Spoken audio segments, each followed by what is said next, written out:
Hello, everyone, and welcome to another episode of Respecting the Beer. My name is Gary Arndt. With me again, as usual, is brewer extraordinaire, Bobby Fletchman. Bobby, what are you drinking today?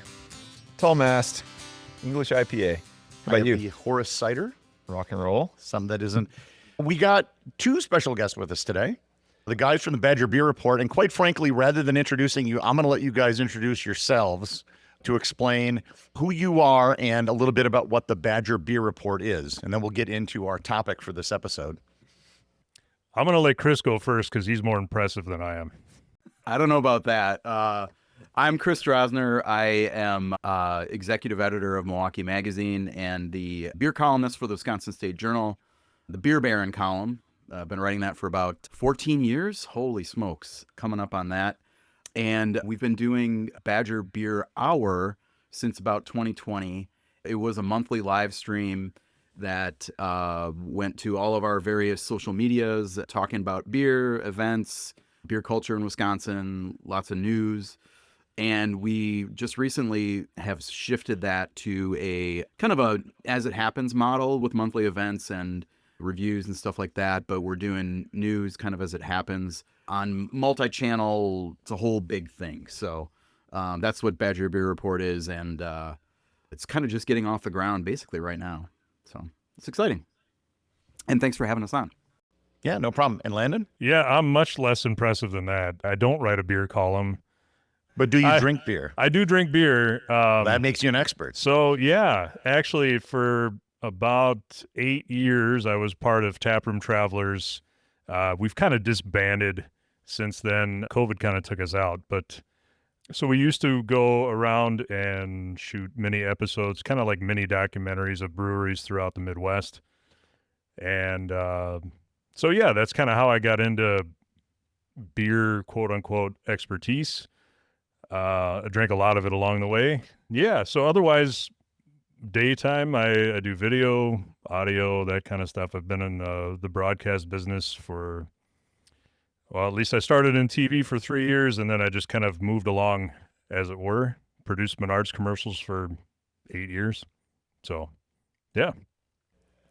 All right, so what we're going to talk about in this episode is perhaps, I don't know if you'd call it the quintessential Wisconsin brewery. There's been a lot of breweries, but certainly one of the most notable. I don't even know if you could call it an indie brewery, but it's Leinenkugels. I think if you live in Wisconsin, everybody knows about Leinenkugels. Certainly, I lived in Minnesota for a while. Everybody knew about Leine's. I think the further you get away from Wisconsin, probably becomes a little less. So why don't you start talking about the origins of this brewery? Yeah, this is one of the oldest breweries in not just Wisconsin, but kind of anywhere. It started in, I believe it was 1867. I should have my facts straight before I start shooting from the hip here, but it's 167 years. That number I remember. And this goes back to the days before craft breweries, before microbreweries, before really before the industrialization of beer. Where, you know, we see this in Wisconsin. Some of these brands have survived in Wisconsin where they are, you know, a brewery that served the town. And Leinenkugels in Chippewa Falls was particularly successful at that. And they became kind of a regional force before that was, as the brewing industry, you know, accelerated and became industrialized, they scaled up and were able to meet that for, you know, up north, western Wisconsin, Minnesota, and eventually the whole upper Midwest. The big thing that you alluded to, Gary, was the sale to, at the time, Miller Brewing Company. I believe this was 1987, 86, 88, somewhere in there. Yeah. And that kind of changed the nature of the game for Leine's. They weren't really a craft brewery. They were kind of just a brewery, similar to what we saw from Point before they kind of got into the craft game. You know, it's a lager, light lager. They had a Bock beer, but, you know, it was kind of traditional brewery. I believe it was primarily after the acquisition by Miller, they started diversifying and basically started doing more craft beers. I think Leine's Red was their first big hit. I think everybody of a certain age knows about Leine's Red and has probably had one. I feel like that was kind of like the universal beer of the very early kind of microbrewery boom. Just to take a step back, Leine's, so we've talked about this several times on the show. Every community kind of had its own brewery at one point in the early 20th century. Here in Appleton, we had Adlerbrow. Oshkosh had Chief Oshkosh. Was Leinenkugels then just kind of a local brewery that just happened to survive? That it kind of just made it through this period? I think it was in like the 60s, you saw a lot of these things close down. 70s, you saw a lot of consolidation. And then Point, like you mentioned, is another one that just kind of never died out. It just sort of kept going. Yeah, Landon, you may be able to speak to this better, but my impression is that it was large enough and successful enough in the markets that it was in that it was able to kind of withstand that significant pressure of all of these acquisitions and outright closures too. But a lot of these brands got swallowed up and the really big regional ones still survive in a lot of markets, and a lot of them are under the Pabst portfolio now. And my impression was that they started like a Chief Oshkosh and were large enough that they were able to kind of survive the consolidation and kind of samification of the 60s and 70s. I think too that they had such a strong local community feel, and people of Chippewa felt like they owned Leinenkugels, even though they didn't. But they had a big stake in it. People from Chippewa, even up until recent years, they drink Leine's Light, they drink Leine's Original, they drink, that beer's ingrained in the community. And even when you look around the city of Chippewa, there are there's Leinenkugel signs that are from forever ago that they just keep repainting, and they're on the sides of all the buildings, and there's just Leinenkugels everywhere. So what made them the shiny object? Why were they set up so well for acquisition? Is it just the nature of the times where every brewery standing would eventually be absorbed, or what was unique? I mean, when you listen to the Leinenkugel family talk about, they don't ever talk about it as a sellout, right? And that's usually what you hear when you hear Leinenkugels being bought by Miller. It was a sellout, right? But they did it as a way to position themselves better to distribute whatever, the Leinenkugels family tells you that's why they did it.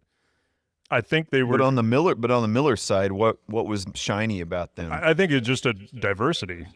Right. Miller didn't have a strong hold in this side of the state. So Leinenkugels has been big here forever. And by the way, I'm in Eau Claire, so I'm 15 miles away from Chippewa. So Leinenkugels is huge in the Chippewa Valley and has been for years. From what I understand, when they were bought, I think they were also having financial problems at the time. And That could be. They the probably sale just- to Miller was kind of a way to get out of it. And they were big enough that Right. they took interest Right. in it. And I assume to fund expansion through infrastructure as well. Yeah, there's a book called "The Beer That Made Wisconsin Famous" by Doug Hoverson.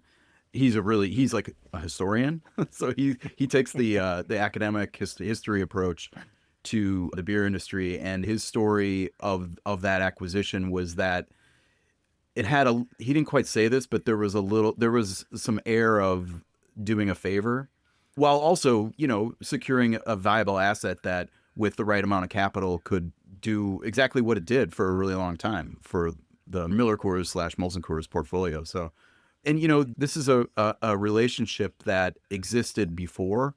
I believe in Doug's book, it talked about some distributor overlap, and that this was not, hey, let's meet, and then in 6 months later there was a deal. That the Leinenkugels knew the Miller people and vice versa. I grew up in Wisconsin, and I'll be honest, I don't remember hearing a lot about Leine's until after it was sold.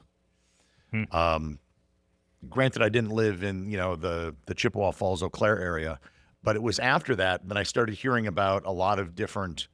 I don't know if it was just more money behind the marketing, or they were introducing new different types of beers. I know the Summer Shandy has become really popular. I don't know if it's their best-selling beer, but it's one I always kind of hear people talk about the most. Yeah. it seems to me in some ways that Miller kind of resurrected the brand in a lot of ways, or at least made it expand to a level that it never really was at before.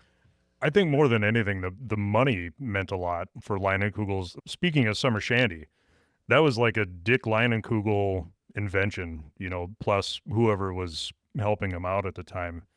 He talked a lot about coming up with that beer, something about relating to their German heritage, and you can believe that if you want. But I think it was the money, because the advertising and everything that you saw for Leinenkugels, even just recently in the last 10 years, there's been a lot of money put behind Leinenkugels and getting their name out there. Yeah, I mean, to that point, no question. I mean, Summer Shandy, I believe in my research for an article, it was something like a 200,000 barrel product at its peak or something like that. Yeah.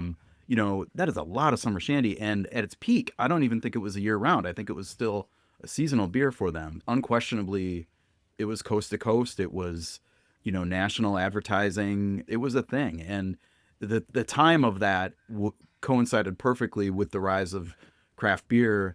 And I think it's telling that, the current corporate parent, Molson-Coors, did away with all of the Johnny-come-lately craft brewery acquisitions and stuck with Blue Moon, which was their own creation, and Leinenkugels, which has been in the company for more than 35 years. So there's a lot to read into that sale and the reason that we're talking about Leinenkugels right now. But they were a horse for that company for a long time. Let's jump ahead then to the present. I feel like we're glossing over a whole bunch. I didn't want to do that. No. I don't have much else to say about it. I just want to make sure before we do, are we leaving out some important chapters? Yeah, I mean, I think, well, we could talk about the product. I mean, the Weiss beers were I think what really kind of, I mean, that was the predecessor to the Shandy, and so we could go into that. Some of their exciting. Bach, not doing this live. I mean, I some of their Bach beers too. I mean, all right. Now you hear, I think it's more of nostalgia. They were big at the time, but I don't think that the advertising and the awareness was there before like it was for Summer Shandy. So like the Big Butt Doppelbock, I'm probably missing a few of them in there, but that was a big one. Big Eddie, especially when craft beer was really booming, Big Eddie was huge. You just brought me back 20 years. I think that so I was in Oklahoma when I had somebody find, of course you get a spotted cow from Wisconsin and you're in Oklahoma, that's a big deal. But Big Eddie made such an impression on me. I hadn't thought about that in a while. Yeah. And they're actually, I mean, we're not going to get ahead to today yet, but they're remaking it now. Right. So. Right. Yeah. To me, the Leine's Red was the first beer I had with my dad. Nice. So, this is like probably 1996 or 7 or something. And we're around the campfire up north, and he's a big red lager or amber lager guy. And he had a 6-pack of Leine's Red. And that was a beer that was around a lot and was pretty popular during the kind of craft beer awakening. Like not quite the boom, but when people really started saying, hey, there's other stuff going on here. And it was accessible in all markets. I grew up in Green Bay, and there wasn't really a lot of lakefront beer or Sprecher Amber. And, I don't remember seeing lakefront beer at the time. But, Leine's Red was like kind of like your mainstream alternative to fizzy yellow water, And then came the Weiss boom for Leine's, which was the Honey Weiss and the Berry Weiss especially really opened the door, I think, for them to really bring in a new class of drinkers, more casual people who were not, hardy lager folks, and they kind of really doubled down on that through the years. I remember Sunset Wheat coming out this was probably, 2007 or something like that. You really started to see they lean into the fruit. They lean into the kind of sweetness, but I think underpinning all of it, there was an ethos there that made sense. It's a German family, and those roots were important to them. Obviously, this is like 6 generations in. or maybe 5 at this point. So they were slow to just throw out an IPA, which I'm curious what the discussions were at the time, Miller and later Miller Coors with the Leinenkugels family, because they're like, I talked with Dick Leinenkugel once about when they launched the IPL, and this was probably, 2015 or something like that. They did an IPL, and he talked about why he doesn't like hoppy beers, because when he was a kid, he would have to go into the big hop rooms where they had like mountains of hops, and they would shovel them into whatever conveyance that they brought him to the brew house with. And the resins and stuff would get on his fingers, and he's like, oh, I just hated that. And to this day, I can't stand it. And, props to him for saying no, probably to a lot of people who wanted him to make an IPA for all those years. And then when they finally did get in on the hoppy beer game, it was an IPL. It was a lager. And even the Shandy, a lot of people don't like Summer Shandy. I get it. But, that's a riff on something that existed in Germany. I mean, the Shandy name is English, but the Radler has roots in Germany. And, I think the traditional nature of the brewery was appealing to at least people in Wisconsin. The branding had a huge part in the success too, I think. The friendliness, the up north, the we're out here, the canoes and all that stuff. I mean, it was a good brewery for scaling up to a national audience. Yeah, they were part of a class of brewers that laid the groundwork for where craft brewing went after that. I'm appreciating that in real time. I'm listening to you talk about this, and yeah, these flavors and these styles were built on over the next couple of waves of craft beer movements. And it's been interesting to see the Shandy decline. I haven't seen numbers, but I assume that it's not what it was, just based on the marketing power that they're putting behind it. And I don't know that maybe what a complicated question that is, where market share is being divided so widely amongst so many categories now. It's a crazy place. And you have to wonder if that's partially due to because that's not seasonal anymore. It used to be like an event, right? There were people that posted about on social media about Summer Landon, Shandy's I'm coming right here. out. You don't have to refer to me in the third person. I'm thinking. I don't want to call you out. You guys are probably familiar with Oberon. I think now Oberon from Bell's. I think maybe it's year round. Is that right or not right? It might be. They might have teased that and experimented with it at some point, but I think they backed away from it. But for that same reason, because there was such a buildup for that. They definitely release. have like variants of it, like Oberon Ultra or whatever it is. Right. I think there's definitely something to be said, even if it's popular, of just keeping something seasonal. Right. It's like the McRib. That's exactly what it is. Yeah, totally. No, I mean, McDonald's purposely does not put the McRib on the menu permanently, even though it's real popular. Yeah. Precisely because it becomes a special event then. Right. And so they add up their total sales, and it's probably more than they would otherwise have had. Yep. Mm-hmm. Yeah. Yep. And there's something about summer or the end of winter, at least, too, that I think is very, like you mentioned Oberon. It's the same deal. It's pretty early. And like Summer Shandy, like we were probably past seasonal Summer Shandy season already here as we record in late February. I think it was like, I think the last seasonal release of it was like mid to late January maybe. But like, some like spring arrives in different places everywhere. And,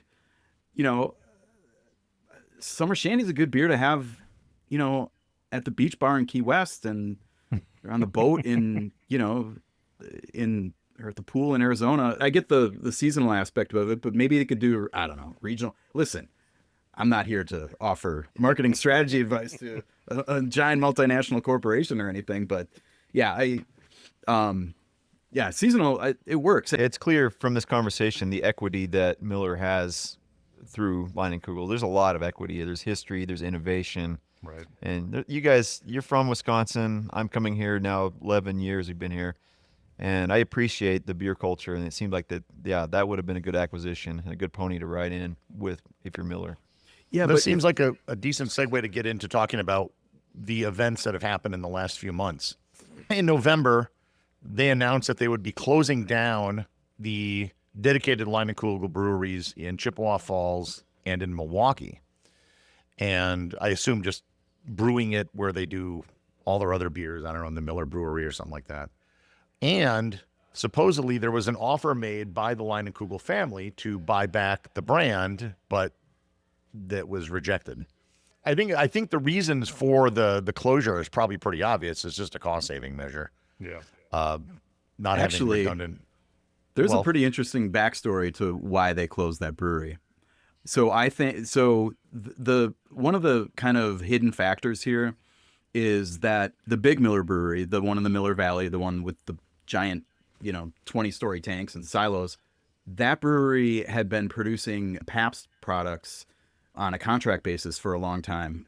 Pabst had been entirely a what do you call it, virtual brewery. Like they didn't have any facilities of their own. They were contract brewing at all kinds of places all over the country. But one of the big workhorses of that of Pabst was the Miller Brewery in Milwaukee. And we know all this. Normally this stuff is like really tight. We know all this because they went to court and they went to trial. They went to trial over this a dispute over when this contract ended and the terms of it and everything. So all this stuff got brought out into the light, and the reporting on it has not been as robust since and of course they don't have to say anything, but it hasn't been as robust since the trial ended. And like who won I'm not even sure who won because it doesn't really matter. Like, the terms of the contract were whatever. But the bottom line is that at the end of 2024, production of Pabst Brewing products was going to stop in Milwaukee. And you could think about how much volume that might be, in a couple million barrel brewery. So that is an important domino in what happened here. They had the smaller brewery. I mean, they say the Leinenkugels brewery in Milwaukee. I mean, that's a Molson-Coors brewery. It's a corporate brewery. It produced all kinds of products, including Terrapin beer, which was one of the brands that Molson-Coors sold. It was branded. It had big bright red paint and it was right next to the freeway in downtown Milwaukee. So it was very high profile in that way. But it was built in 1986 by Heilemann, and it's kind of been in the Miller family for, I think, since the maybe late 90s, something like that. And the weird thing is that they had just put in a significant amount of money, I think maybe over $10 million. I should have had my facts straight, but to trick that brewery out to make it more suited for small batch production, for craft beer. That's what they did. And this was like 3 years ago. So they did not see this. They did not see this coming, or else they probably would have delayed that project. The Chippewa Falls one, though, that hurts. I mean, that community is built. I don't know, Landon, you can speak. I think you spoke to this a little bit already, but the community's identity is Leinenkugels, and to have it just summarily shut down, it's pretty sad. They did this morose social media video of the last brew at that brewery where they had all the employees come through and pour a bucket of hops in and stuff. Just brutal stuff. I don't know, Landon, you want to take that one? And that one, it's obviously the loss of jobs is a huge thing. Chippewa, I think, had 50 mid-50s jobs that they lost. Obviously, when you go to Chippewa, and if you know anything about beer, you want to see the iconic Leinenkugels brewery with the old barn and the big Leinenkugels emblazoned on the side of it, and all the things that are there, because it's big. And Chippewa Falls isn't very big, but this stands out in Chippewa Falls. So to lose the actual brewery and the brewing there and the whistle that goes off every day when the shift ends, and all the things that everybody in that community has gotten to know because of Leinenkugels is a big deal. That brewery in itself, I believe Dick said they only brewed contract beer. So every beer that they brewed in that place was already spoken for before it even left the door. So it was just going to places around here in the Chippewa Valley. I will tell you, and I mean, you can dispute this if you want. The beer that came out of that place tasted much different than the beer that comes out of Milwaukee. And it's a huge loss. People were, I mean, especially in 2024, some of us don't remember that at the beginning of 2024, they had a strike at Leinenkugels Brewery that went on for weeks. I don't even remember how long. It might have been over a month, maybe 2 months. So there's that. Then they got out of that. And then everybody's thinking, okay, we're back on track now. Start brewing beer. We got our jobs and everything. At the end of 2024, their jobs are gone. And now I don't know. I know that those of us that drink beer around here don't feel as much of a symbiosis or whatever you want to call it with Leinenkugels anymore, because all that's left is their lodge. And there seems to be just a huge hole there without the brewery actually running. Do you think it's going to hurt loyalty to the brand? I think it already has. They lost a ton of people just because of the strike. And then when they got back, what people that they kept, I think because they closed the brewery in Chippewa, they lost the rest of them. What's the call to action at large here in terms of craft beer, macro beer, and the state of beer? Is this a headline and we just shed a tear and move on, or do you guys see these acquisitions having any ripple effects that have any change? I don't know. I mean, to me, the big story is Molson-Coors basically getting out of the craft business, like what I think craft people think of as craft business, craft beer people. I think that most craft beer people kind of already saw Leine's as kind of something adjacent but separate. I think it'll be interesting to watch the future of Leinenkugels and their brand mix and their portfolio, and do they, Blue Moon doesn't make any IPAs either, and IPA is still the number one style by a long shot in craft beer, with air quotes, specialty type craft beer, which is how a large company like Molson-Coors sees it. Is Leinenkugels going to be the IPA standard holder for their portfolio?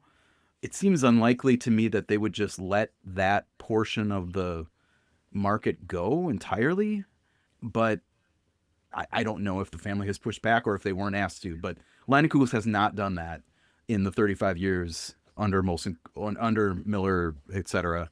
Since so I don't know. Or if not, then that is something maybe even more concerning for the craft, like a craft brewer, maybe, that this big company that probably knows what's coming or has an idea what's coming doesn't think it's even worth it to do stuff like this, especially when they had a brewery that they had invested heavily in to do exactly that.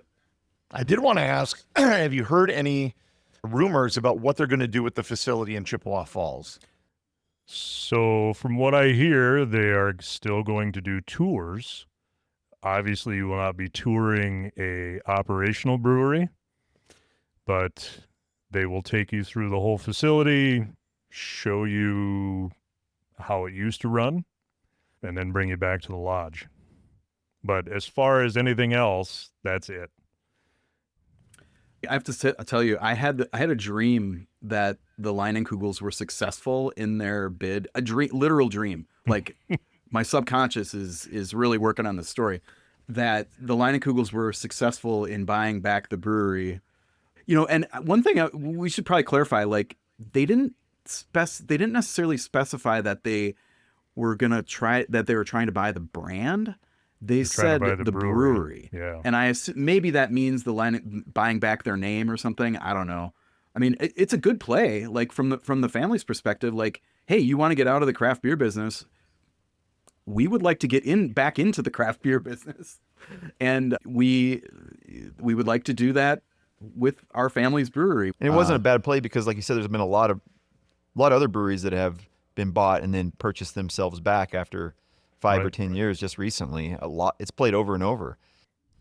Yeah. And like the dream was, like, what would this brewery look like if it were successful? What would a Leinenkugels brewery in that facility look like what would the product mix be? What would the brand be? What would yeah, I mean, there's a lot of I have many questions and zero answers. Both sides have not really been saying anything on this since the news really was kind of happening back in, well, it's been a couple months now, but I don't know. What do you think? Don't know. Shrug. Yeah, it's definitely been seismic where we are in beer. I'm thinking about Anchor Brewing Company as we're sitting here, and it's probably played out 100 more times.